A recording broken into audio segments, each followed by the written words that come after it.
All right, guys, welcome back to another episode of Entrepreneur Hour. This is a guest joining me today that I have talked about and referenced for years. All right, and I'm not just saying that because she's joining me right now. I've said this before, and when you know when I say something and when I don't say it, and there's a reason why, and I'm going to explain that in just a second. But first, I want to welcome Miss Marie Forleo to the show. How in the heck are you? Oh, Chris, I'm fantastic. Thank you so much for having me on. Absolutely, it's my pleasure. And I want to tell you, so we have a lot of things we need to cover. We were going on and on before the show, and about things that we could talk about and things that we could cover. And honestly, we could be here for 3 hours. Like, truth be told, maybe more. But I want to tell you a quick story first, right? Because I think this is really, really important. I've had the opportunity in the past 2 to 3 months where just the stars kind of aligned, right? And I had some people come on and join me on the show, and it's the beautiful thing about doing this in alignment with everything else that I do as an entrepreneur, right? I'm an entrepreneur of the podcast, not a podcaster, so I'm involved with a lot of things. But this show in particular gives me the ability to tell people where they've impacted me or influenced my life. And so I want to take it back probably about 6 years or so ago, and I started my first company straight out of my college apartment, and I had just started dating this girl, and things were going well. Like, we had some traction, but it was a low margin business, and just the business was too much of an infant to also provide for me. And so I was struggling, and I was jogging to my office. I was doing laundry in my bathtub. I lost a ton of weight. I lost like 50 pounds, and I'm not the type that can afford to lose 50 pounds. I'll let my audience be the judge of that. But my perspective is that I'm not the type that can lose that kind of weight, right? I was looking malnourished, and people were concerned. And then all of a sudden, my wife just kind of jumps in, and she's like, let me help. Let me figure out, she was still in college, and let me kind of see if I can maybe help you move some things forward and help on the marketing side. So she discovers this lady on the internet named Marie Forleo and starts diving into things and really she binge watched all of Marie TV and all of these various things that you were doing back then, largely very similar to what you're doing today, right? Like, I think B School was already a thing and stuff like that. So she starts just doing some basic Facebook, like digital marketing stuff, like online stuff for us, right? So that first summer, I think with like $400 or $600 in ad spend, we generated $24,000 in revenue. Yes. And that's not a lot, right? That's baby stuff, right? This is baby stuff, but it saved my butt because we were really hurting. Now, if you fast forward 18 months from there, I had a multi-million-dollar company. Now, she has turned that experience, and she was in school for dietetics, not even to be an entrepreneur. And now she'll hit 7 figures this year. She's like right on the cusp of hitting 7 figures with her online digital company. So I say all that to thank you, Marie, because for real, like, I don't know where we'd be without that experience, right? And I'm getting choked up because it really did change our lives. And so I thank you, because I don't know what our story would have looked like if it weren't for the fact she discovered this Marie Forleo lady on the internet and helped us do what we've done now. So amazing. And it's cool to share that, because it's like, fast forward to now, and it's like this. It's just an amazing ability to tell you that versus like, hey, yeah, Marie on DM and Instagram, you know what I mean? Like, to actually tell you, thank you for that influence you've had on both of our lives. Oh, Chris, thank you so much for letting me know. And obviously you guys worked your buns off, and you're doing it, and you're continuing to do it. And it's a true honor for me that I could have played just a small part in your continuing unfolding journey. So thank you. And please tell your wife now, like, give her a big high five and a hug for me, and how excited I am for both of you. Totally. Thank you. All right, so let's go back to the early stages of your journey, right? I talked a little bit about mine and kind of where those struggles or what those struggles entail. And I think the difficult part is when we have these online brands, right? It's like smiling faces. Marie is doing this, and Marie, has Tony Robbins come on her show, like all the various amazing things that you now do. And it's obviously where, and we celebrate those things, right? Because that's why we do what we do, right? Is get to that point, to have that level of influence and impact on other people, not unlike what you've done with us. But let's go back, because I know based on your story, right? Like, you spent, dare I say, I don't remember the specific number, like 7 to 10 years, like almost a decade of, like, you left a really, really good job, right? You lived in New York and had this really, really good job. And you left to pursue maybe this different thing that you didn't really entirely know what it was going to be like at that point. I believe it was something along the lines of like coaching or something like that. So yeah, well, I'll give you the scoop. I mean, when I came out of college, I've always been a person who has a lot of energy, and the only place that I could see myself fitting in was actually on Wall Street. And I got my first gig on the floor of the New York Stock Exchange, and I was really proud. I was really grateful. No one in my family had ever even been to college, so I was the first. That was a huge deal. So I had this sense of pride, right? But here's the problem, Chris. It was probably like 8 months into my job. And again, I'm the kind of person who shows up with my game face. I will do my best. I'm always going to try and give 120%. But this still small voice inside of me kept piping up saying, Marie, this isn't it. This isn't who you are. This isn't what you're supposed to be. This isn't what you're meant to do. And that voice was consistent every single day. And it would grow louder and louder and louder until some point, Chris, my body revolted. It started to break down. I was on the floor one day and I started to literally get dizzy, to not be able to like see straight, having like a little form of a mini panic attack, because that's how much my complete interior wisdom system was like, nope, you got to get out of here. So I actually told my boss, I was like, hey, I need to go run and get some errands, get some coffee. He's like, go. I made a beeline to the nearest church. I was raised Catholic, not that that's, anything in my life right now, but I just graduated from a Catholic university. So I was basically trained anytime in a crisis to go talk to God, right? So I went to this tiny church, Trinity Church. I sat on the steps and I cried my eyes out. I felt so much guilt and so much shame and so broken, because I'm like, what? I should be grateful to have a job. I am grateful to have a job. My parents busted their asses to put me through school, and now I want to quit, and I don't even know what the hell I do instead. And I'm listening to voices in my head, like, what's going on? I opened my flip phone at the time, which will give you some landscape of timeline context. This is the late 90s. And I called my dad, and I couldn't even barely get a word out because I was just crying so hard. And he interrupted me once I took a breath, and he's like, hey, Ray, he's like, first, calm down. You're fine. Second, if this job, if it's making you this sick to your stomach to go to work every day, he's like, you got to quit.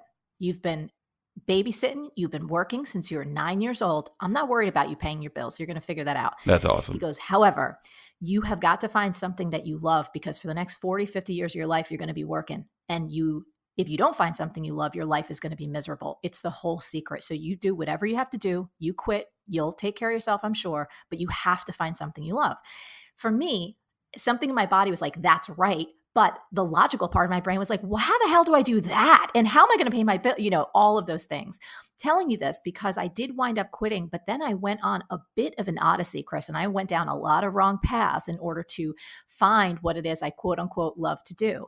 I was in ad sales and advertising at Condé Nast Publications for a magazine called Gourmet. I was there for a while. Same voices came back. I was like, oh shit, this doesn't work.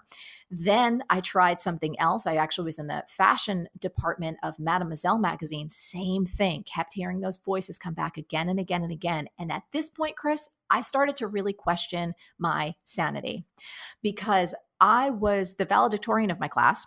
Yet here I was, totally did not want to stay in any job. All I wanted to do was quit. I did not have any backup plan. I was tens of thousands of dollars in debt. And I was like, what is wrong with me? Am I non-committal?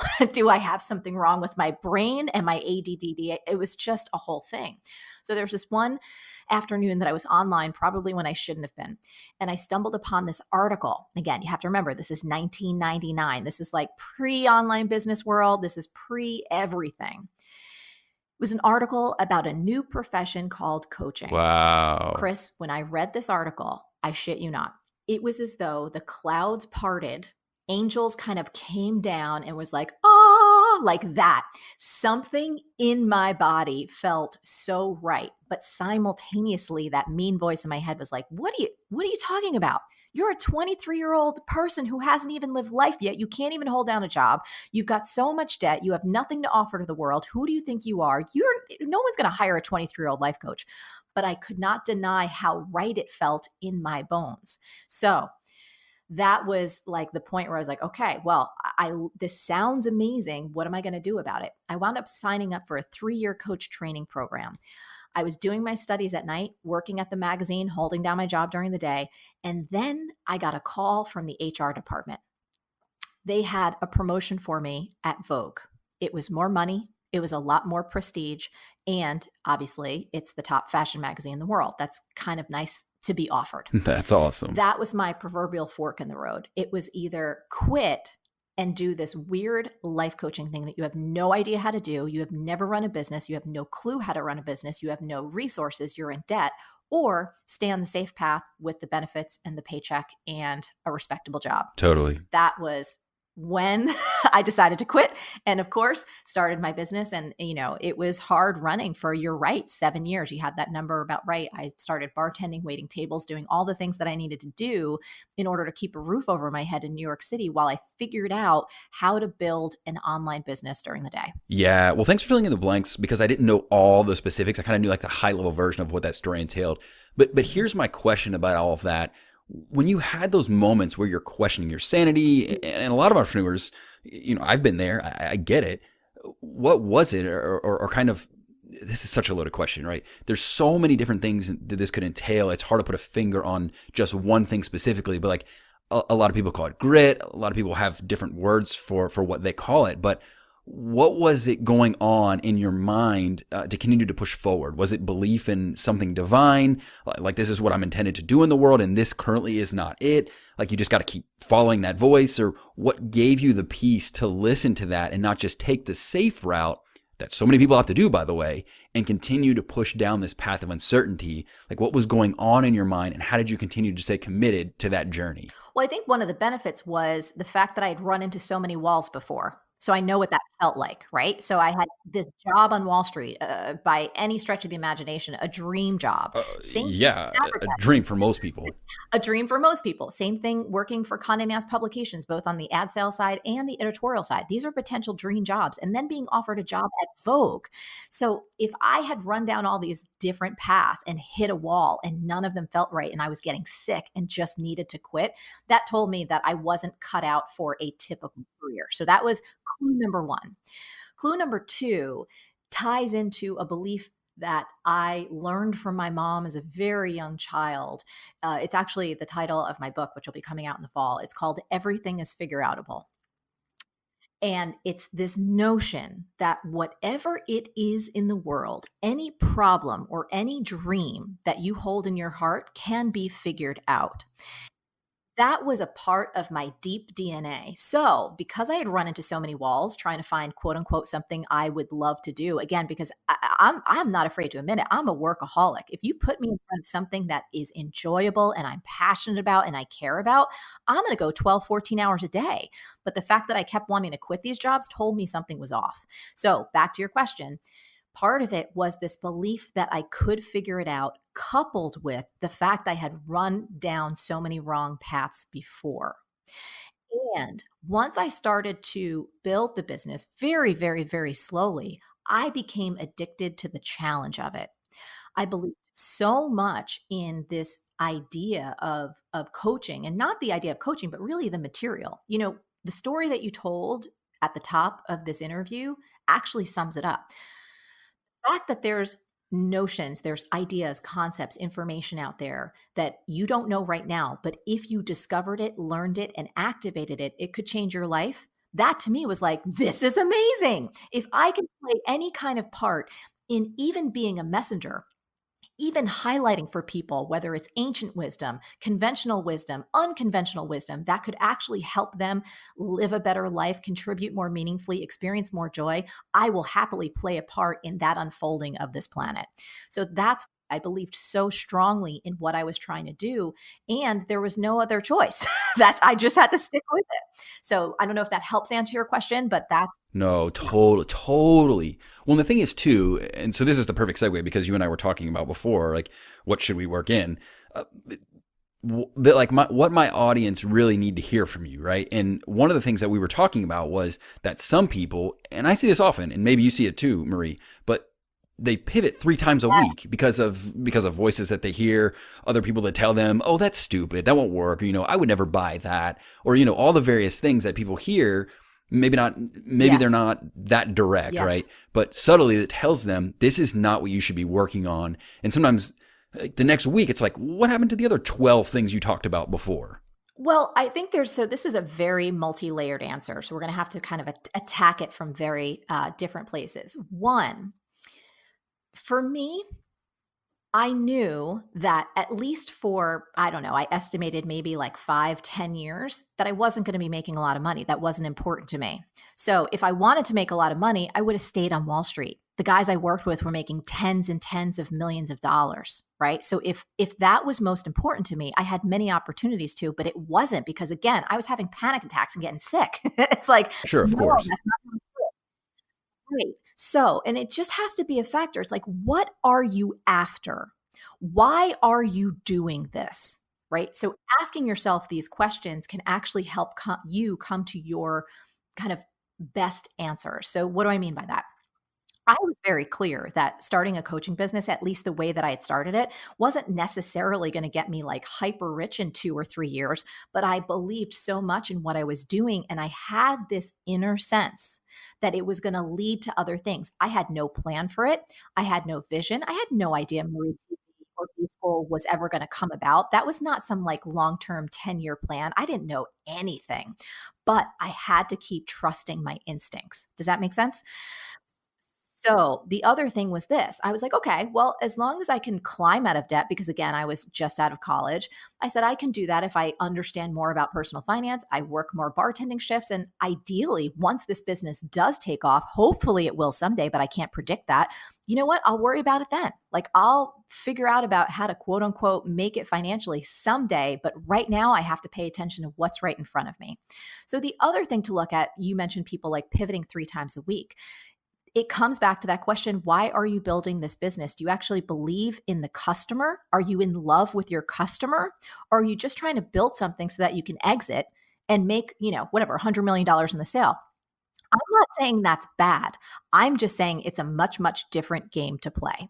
Sure. So it sounds like what you're saying is, and like it is for me, and maybe it is for you. Like I'm so entrenched in my convictions. Like when I find my coaching epiphany, when the stars do align, and kind of seems like that was the way for you, right?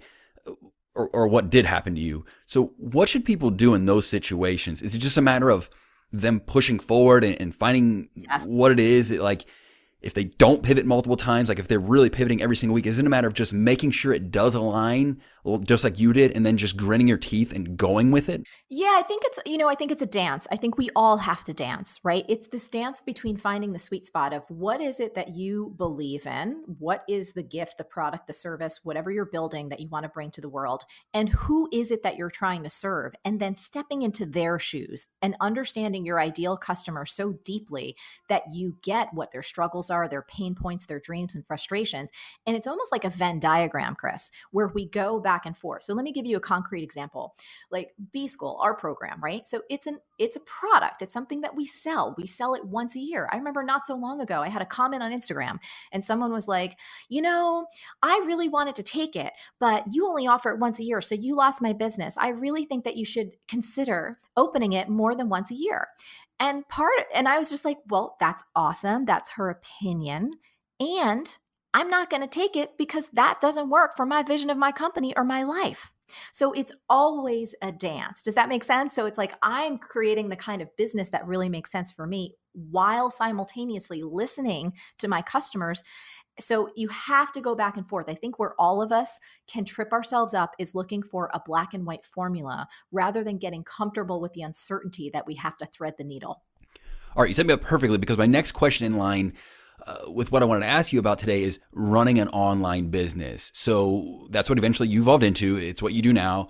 And in line with it, it's beautiful, right? You can work from wherever you want in the world and all the really cool things that we enjoy having online businesses. But it also gives keyboard warriors, not unlike people you were just talking about, Yes. a platform to be critical. And oftentimes it's not as that's a pretty professional example, the one you gave, but a lot of times it goes into depths of really kind of nastiness. Yeah. And that was really eye-opening for both Yeah. my wife and I. And I think Yes. particularly more so for her because it's unfair, but it seems like what it is what it is. But like so many of what's channeled at her, the negative feedback she gets, she was like, I wish it was just about my content, Yeah. not about my hair looks, Yeah. not about because I smile a certain Yeah. way, not because my eyes did something, this, that, or whatever, my Right. looks or whatever. So how have you dealt with that professionally, personally, emotionally, kind of all the way around as your business is now grown and having mainstream attraction and eyeballs on it? Yeah. So I remember in the beginning, it was really hard. I am a sensitive, intuitive person. So I like to feel things. That's part of my gift. Right. But I remember when it first started coming, like, oh God, Chris, I felt like a punch in the gut. It was really hard to get over.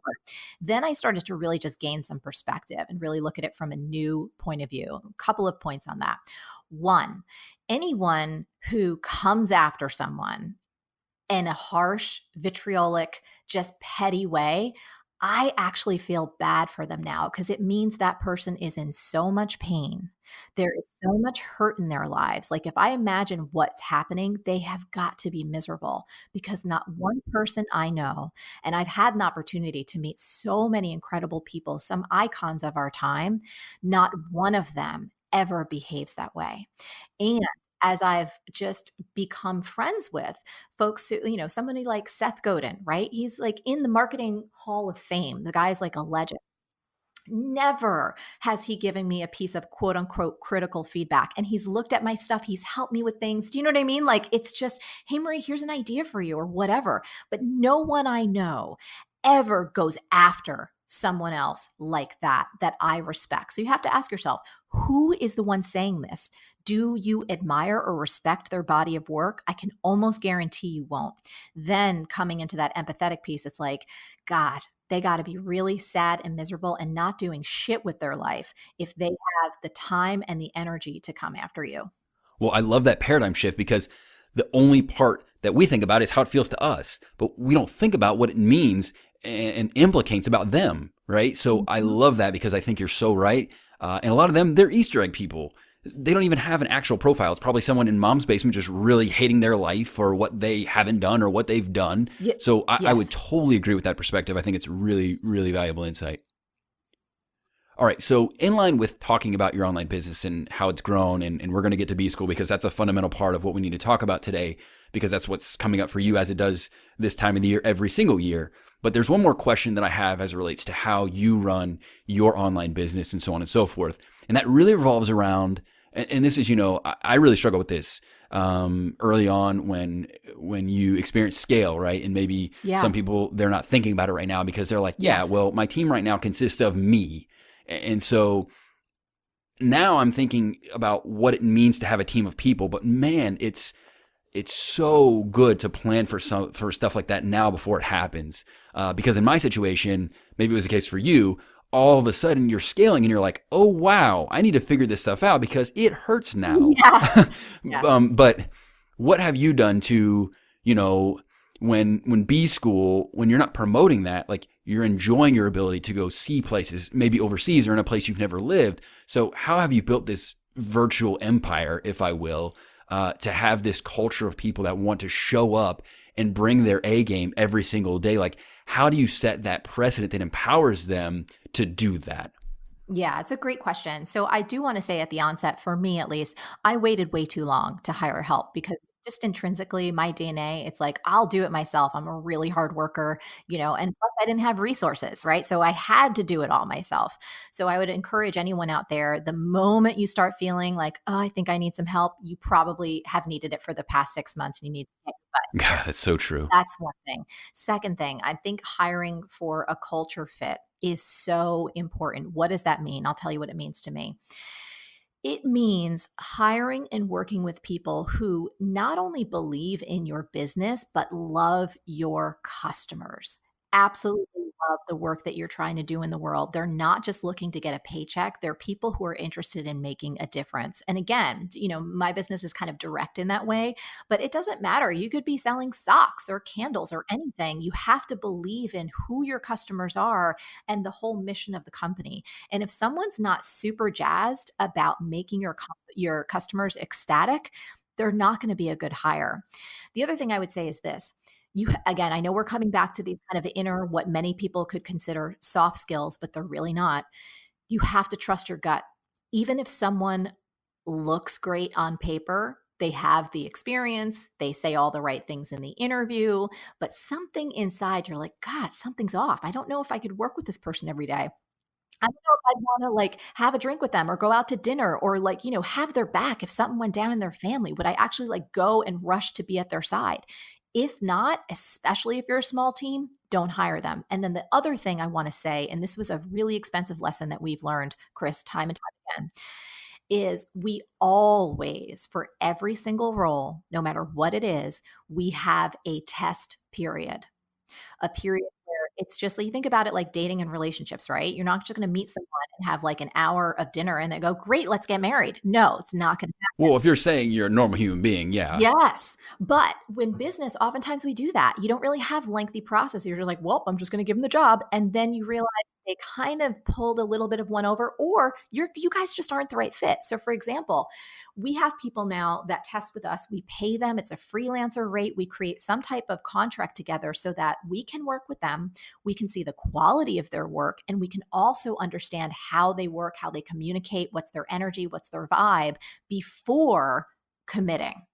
So I know that that's not the exact answer to your question. We can go a little bit further if you want, but I wanted to say this because I can't tell you how painful it's been to hire people and then have to let them go so fast. And it's disappointing Yeah, on every single level.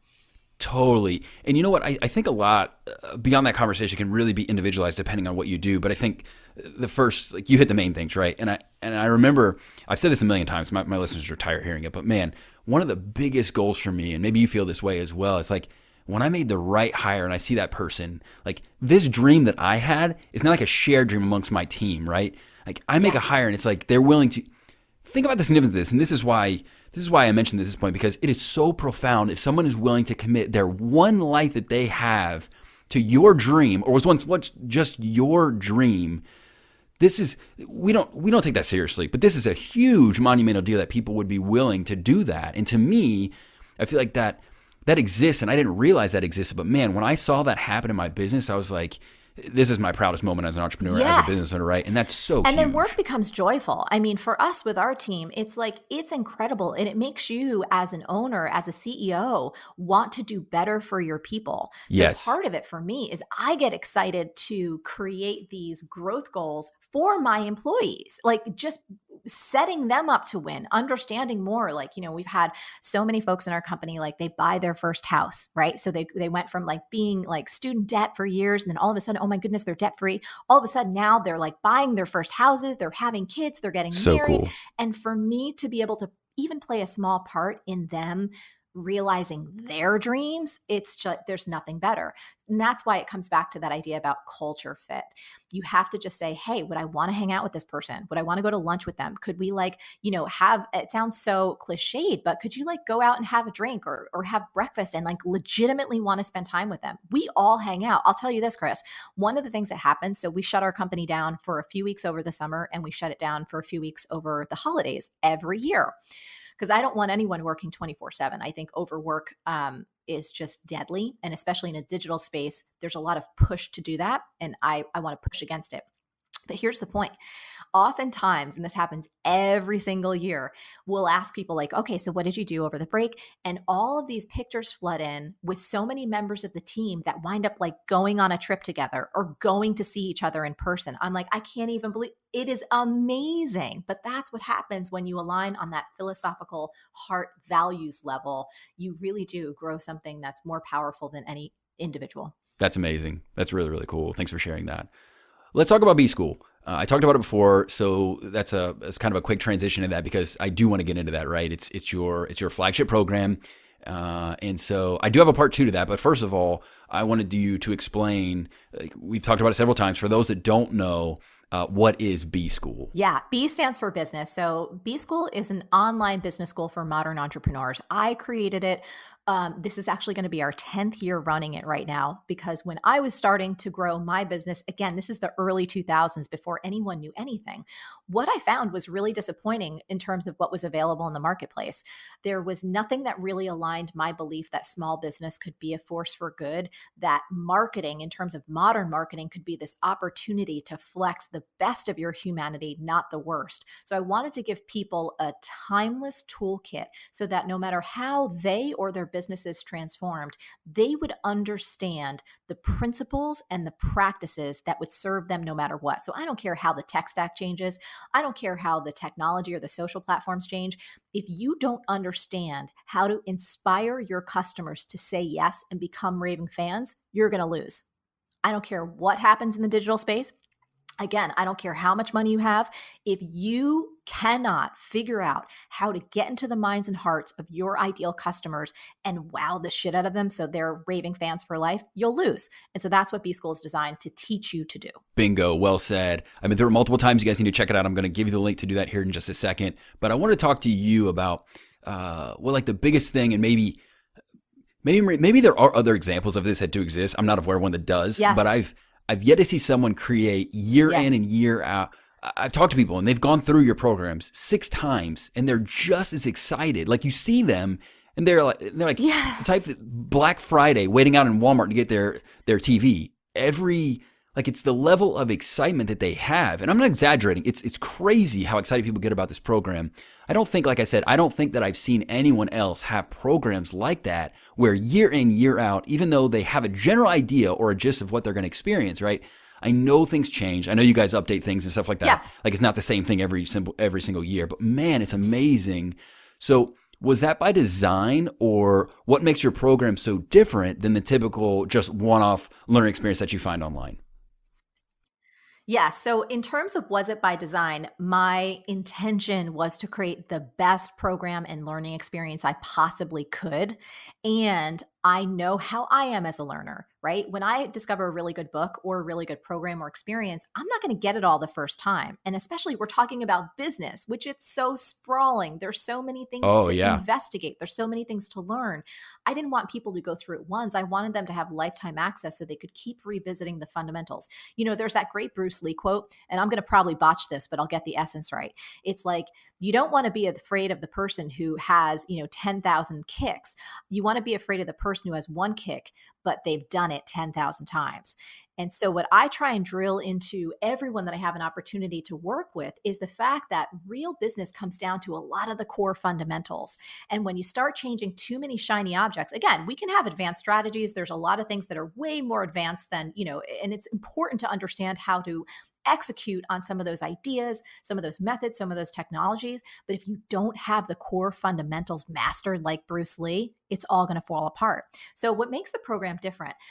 I've said this before, but it's our 10th year doing the program, which, in the technical space, that's like an eon.